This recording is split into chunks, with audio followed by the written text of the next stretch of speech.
사람이 죽은 이후에, 죽음을 맞이한 이후에는 더 이상 죽은 자는 말이 없고 죽은 자는 무언가를 더 행할 수 있는 것이 없습니다. 장례를 치르는 것도 무덤에 묻히는 것도 다 누군가 외부의 도움에 의해서만이 이루어지는 행위들인 것이죠. 외부의 도움이 있어야 그 죽은 자에 대한 변화나 어떤 새로운 부활에 대한 것들도 기대할 수 있는 것입니다. 새 생명을 얻는 것, 부활에 이르는 것도 스스로 할 수 있는 것이 아닙니다. 예수 그리스도께서는 십자가에 달려 죽으셨지만 하나님 아버지께서 그를 살리셨습니다. 그를 다시 일으키신 것은 하나님 아버지께서 일을 하셨기 때문입니다. 그리스도와 함께 죽은 우리를 다시 일으키게 하시는 것은 누가 하는 일일까요? 부활주일이 지났습니다. 부활의 소망과 기대는 부활주일 그 하루로 끝나는 것이 아니라 일상의 삶에서 날마다 누리는 그 부활에 대한 기쁨과 감사와 소망 가운데 하나님 나라의 백성으로서의 그 삶을, 그 기쁨을 누리는 것이죠. 하나님의 아들 예수 그리스도의 죽음으로 우리는 새 생명을 얻었습니다. 그 새로운 생명을 받은 자는 어떻게 살아가게 될까요? 그의 모습은 어떠한 모습일까요? 오늘 4절 말씀입니다. 그러므로 우리가 그의 죽으심과 합하여 세례를 받음으로 그와 함께 장사되었나니 이는 아버지의 영광으로 말미암아 그리스도를 죽은 자 가운데서 살리심과 같이 우리도 또한 새 생명 가운데서 행하게 하려 함이라. 우리가 그의 죽으심과 함께 세례를 받았다면 우리는 그리스도와 함께 장사되었습니다. 장사되었다는 것은 이미 묻혔다는 것이죠. 죽었다는 것입니다. 죽음이라는 사건이 이미 일어났다는 것이죠. 그리스도와 함께 죽음으로써 우리를 지배하고 있던 그 죄의 권세의 지배에서부터 우리는 벗어나게 되는 것입니다. 그리고 본문에 등장하는 아버지의 영광으로 말미암아라고 이야기하는데 이 아버지의 영광으로 부활을 얻게 되었다라고 지금 설명합니다. 이 영광은 그리스도의 부활을 이루어내신 하나님 아버지의 능력을 나타내는 것이죠. 죽은 자를 다시 살리신 그 생명의 주가 되신 하나님께서 그의 아들을 죽은 자 가운데서 다시 살리셨다라고 이야기합니다. 죽은 자를 살리신 것이 아버지의 영광으로서 드러났다고 지금 설명하고 있습니다. 이와 동일한 능력이 그리스도와 함께 죽은 자, 그리스도와 함께 세례를 받은 자, 그리스도와 함께 연합된 자, 갈라디아서의 표현에 의하면 그리스도와 함께 옷 입은 자들 가운데 그 능력이 임하게 되었다, 나타나게 되었다라고 성경은 이야기합니다. 세례를 받은 자들은 자신들의 현재의 삶 속에서 그리스도의 죽으심과 부활의 영향력을 경험하는 것이죠. 약 2000년 전에 있었던 그 사건이 현재를 살고 있는 우리 가운데 시간과 공간을 지나서 여전히 오늘을 살고 있는 우리에게도 나의 삶에도 영향을 미치고 있다라고 이야기합니다. 그 그리스도의 부활의 능력이 그리스도와 함께 연합된 우리에게 우리의 것이 되었기 때문에 우리는 새 생명 가운데 하나님께서 주신 그 새로운 본성 가운데 살아갈 수 있게 되었다라고 이야기하는 것이죠. 그래서 우리를 살리심과 같이 우리도 또한 새 생명 가운데 행하게 하려 하셨다라고 이야기합니다. 지난주 우리는 세례식도 함께 진행했습니다. 예수 그리스도를 주로 고백한 이들이 하나님과 믿음의 지체들 앞에서 한 형제요, 한 가족으로 인정받게 되는 기쁨과 감사의 자리였습니다. 그 세례식을 통해서 믿음의 한 형제가 누구인지, 믿음의 한 가족이 누구인지 우리는 두 눈으로 확인했고 또 하나님과 사람 앞에서 그들을 축복하는 그런 기쁨과 축제의 자리가 바로 세례식의 자리였습니다. 또한 세례식을 통해서 우리는 한 몸 된 교회에 대해 생각해보고 또 나도 그 세례를 받았던 그날을 떠올려 보면서 내가 어떻게 구원을 받게 되었는가, 내가 어떻게 하나님의 자녀가 되었는가, 내가 어떻게 하나님께서 인정하시는 의로운 자가 되었는가를 다시 한번 떠올리게 되면서 그 구원의 은혜와 감격을 함께 생각할 수 있는 자리로 우리는 그 세례식과 주일, 부활주일을 보냈습니다. 여러분, 우리가 어떻게 구원에 이르게 되었을까요? 그리고 구원받은 이후의 삶, 새 생명을 얻은 자의 삶은 어떠한 모습일까요? 우리가 구원을 받으면 날마다 행복하고 정말 좋은 일들만 가득할 것 같지만 너무나 좋은 일상들이 가득 펼쳐져야 하는 될 것 같지만 실제 삶의 모습은 아마 여러분 스스로가 잘 아실 것입니다. 나의 삶의 모습은 늘 부족하고 늘 연약하고 하나님 앞에 부끄러운 모습이 참 많다는 것을 고백하는 나 자신의 모습을 볼 때가 많습니다. 로마서 6장 6절에 이렇게 이야기합니다. 우리가 알거니와 우리의 옛사람이 예수와 함께 십자가에 못 박힌 것은 죄의 몸이 죽어 다시는 우리가 죄에게 종 노릇하지 아니하려 함이니. 사도 바울은 말합니다. 우리가 이제는 더 이상 죄의 종으로 살아가지 않는다라고 이야기합니다. 이제는 죄에 대해서 잘 알지도 못했고 죄에 대해서 속수무책이었다면 이제는 죄가 무엇인지 안다라는 것이죠. 그것이 잘못된 것이고 그릇된 것이라는 것을 분별할 수 있는 그런 능력들이 우리 가운데 우리 안에서 시작되었다는 것을 이야기합니다. 그래서 죄를 지었을 때 내 안에 말할 수 없는 고통과 때로는 분노도 찾아오게 되고 내 자신에 대한 화가 나기도 하는 것이죠. 과거에는 죄에 대해 속수무책이었다면 이제는 죄와 싸울 수 있는 자가 되었습니다. 죄의 지배가 아닌 성령의 지배를 받는 자이고 우리 안에 내주하시는 성령의 인도하심을 따라서 우리는 의의 길로 나아갈 수 있게 되었기 때문입니다. 우리가 의롭다 하심을 받은 사건, 칭의라고 하죠. 우리가 지난주 고난주간 때 살펴봤던 갈라디아서에서 이신칭의에 대한 이야기를 참 많이 다루었습니다.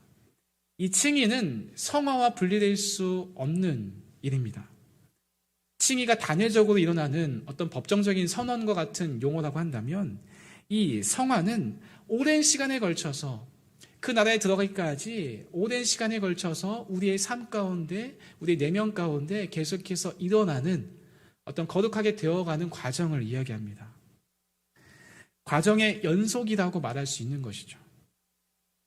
그리스도와 함께 죽은 자들만이 의롭다 하심을 받고 그리고 죄의 지배를 극복할 수 있으며 이 성화의 과정을 통해서 날마다 하나님의 거룩하심을 닮아가는 모습으로 나아가는 것이죠. 그리스도께서 죽은 자 가운데서 다시 살아나셔서 다시 죽지 않으셨기 때문에 그리스도와 연합된 성도들은 이제는 그리스도와 함께 살아가는 자들입니다. 그리스도께 속한 자들은 죽음에 대한 예수 그리스도의 승리에 동참하는 자들이라는 것이죠. 그리스도와 함께 죽었다는 것은 죄의 영향력 가운데서 우리가 그 죄의 지배 가운데서 이제는 대항하고 저항할 수 있다는 것입니다. 우리 삶의 새로운 능력이 역사에서 저와 여러분을 다스리고 있고 그리고 우리 안에 계신 그 성령님께서 우리 마음 가운데 계속해서 거룩의 길로 그 마음을 불러 일으켜주고 계시다는 것입니다. 로마서 6장 8절 9절 말씀입니다. 만일 우리가 그리스도와 함께 죽었으면 또한 그와 함께 살 줄을 믿노니 이는 그리스도께서 죽은 자 가운데서 살아나셨음에 다시 죽지 아니하시고 사망이 다시 그를 주장하지 못할 줄을 알미로라. 이미 그리스도와 함께 죽고 우리는 다시 살아났습니다. 그런데 여전히 우리는 죄된 본성과 옛 모습으로 돌아가는 습성들이 있습니다. 이거는 바울 서신 곳곳에서 그런 표현들을 이야기하고 있습니다. 미국의 경우를 예를 들자면 미국에 노예제도가 있었습니다. 남북전쟁이 발발하고 나서 북군이 승리하면서 이 노예제도가 폐지가 되었습니다. 법적으로 더 이상 노예제도가 효력이 없어졌음에도 여전히 이 노예들은 어떠한 습성을 보였냐면 여전히 주인을 만나면 두려워했다는 것이죠.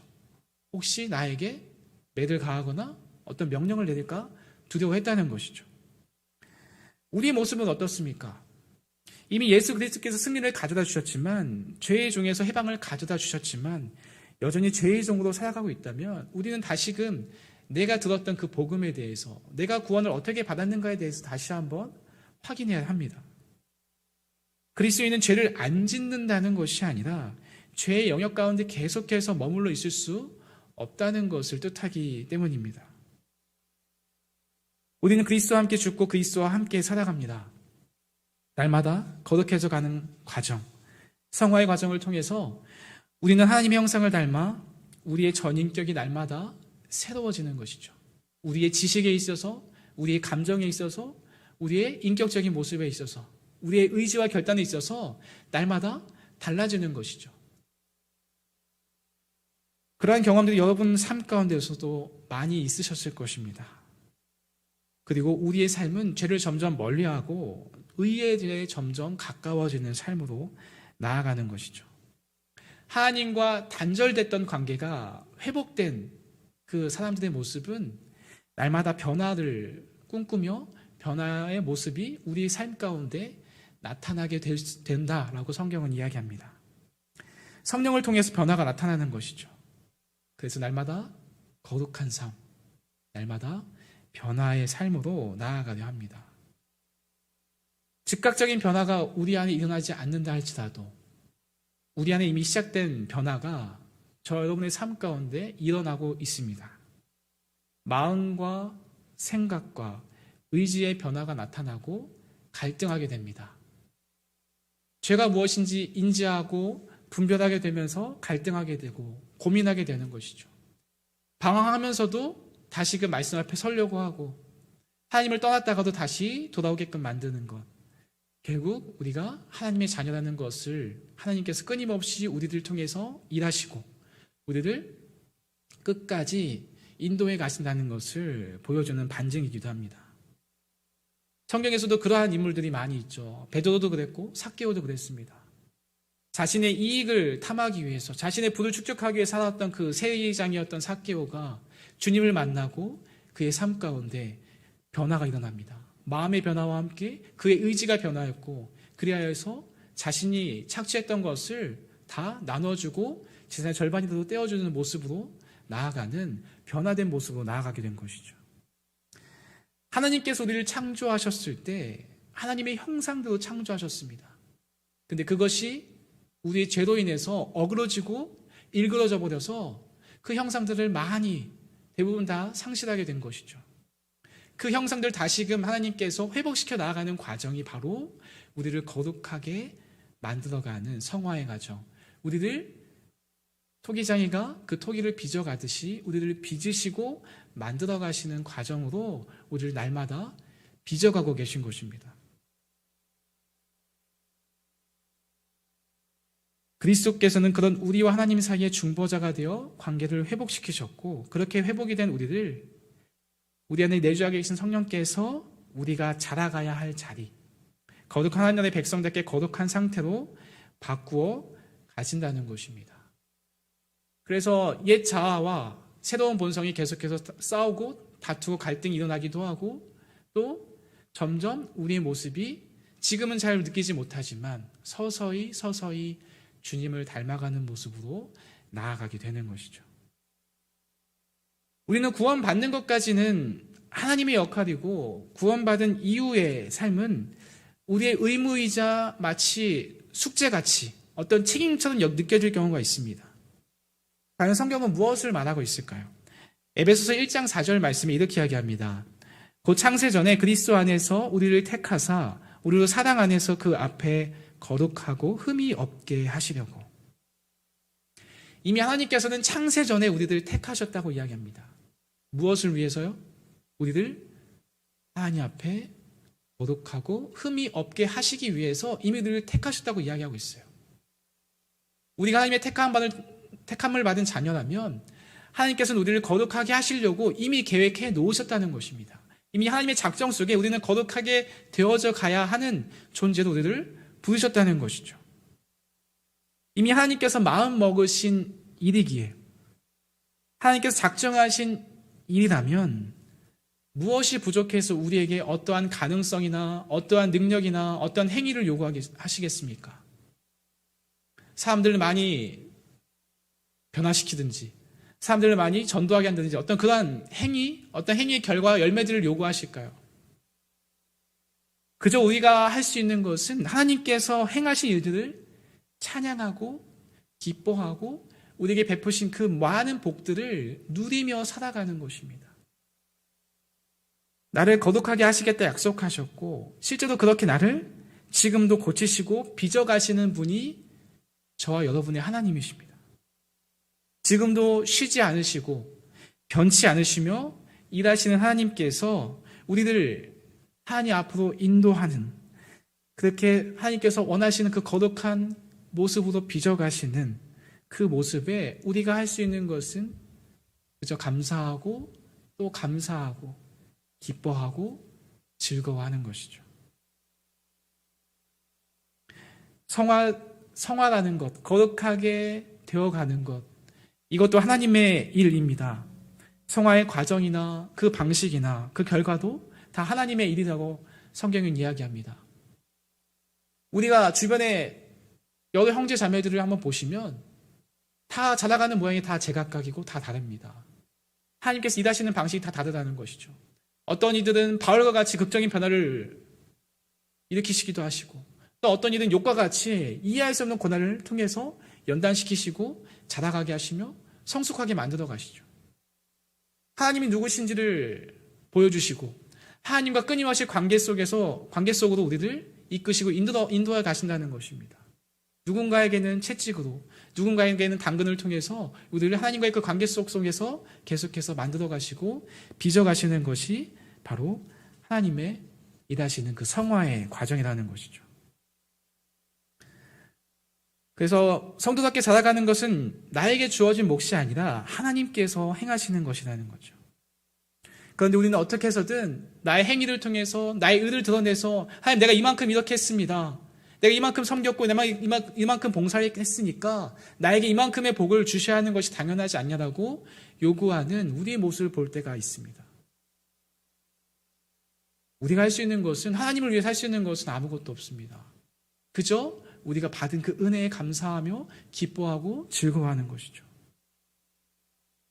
우리의 생각, 우리의 이성이 끊임없이 우리를 충동질하는 것은 우리가 그래도 뭔가 할 수 있지 않을까. 내가 구원받았는데, 내 안에 성령이 계신데 내가 뭔가 이룰 수 있지 않을까라는 생각이 끊임없이 우리를 충동질하는 것이죠. 구원받았는데, 신앙생활을 20년, 30년 했는데 너가 그래도 뭔가를 해야 되지 않겠니라는 어떤 우리에 대한 압박, 어떤 책임감과 의무감을 주어지는 것. 과연 그것이 사랑하는 자녀를 향한 하나님의 뜻일까요? 우리는 말씀을 통해서 분별할 수 있는 그 분별력이 필요하다는 것입니다. 우리가 우리의 구원과 우리의 구원의 그 거룩하게 되어져가는 그 과정 가운데 우리가 뭔가를 더 보태야 할 수 있는 것은 아무것도 없습니다. 하나님과 인간이 합해서 구원을 이루고 하나님과 인간의 노력이 더해져서 하나님의 뜻을 이루고 완성하며 성취해가는 것이 결코 아니라고 성경은 이야기합니다. 구원의 전 과정, 구원받은 이후의 삶과 하나님 나라에서 이루어질 영화의 삶까지 하나님께서 계획하시고 이루어 가시는 하나님의 일이라고 말씀하고 있습니다. 우리의 어떤 노력이나 행위를 더해서 나의 의를 드러내고자 하는 모습은 우리가 철저히 경계하고 멀리 해야 하는 것이죠. 우리가 드러낼 수 있는 의는 아무것도 없습니다. 오직 내 안에 있는 그리스도의 의만이 드러나야 하고 오직 십자가만이 자랑할 수 있는 우리의 고백이 될 수 있습니다.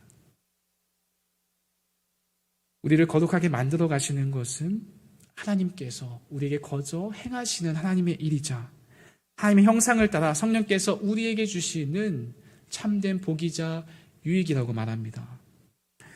이렇게 말하면 우리가 그러면 아무것도 안 해도 됩니까? 라고 생각하는 사람들이 있습니다. 여러분, 과연 주님의 은혜를 받았다면, 그 한량없는 그 은혜를 경험했다면 우리가 정말 율법 없는 자로 살아갈 수 있을까요?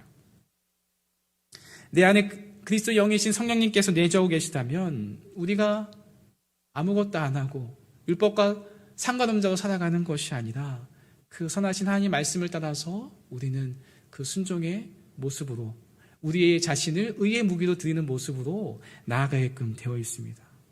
새로운 생명을 받은 자의 삶은 율법 없이 사는 삶이 결코 아닙니다.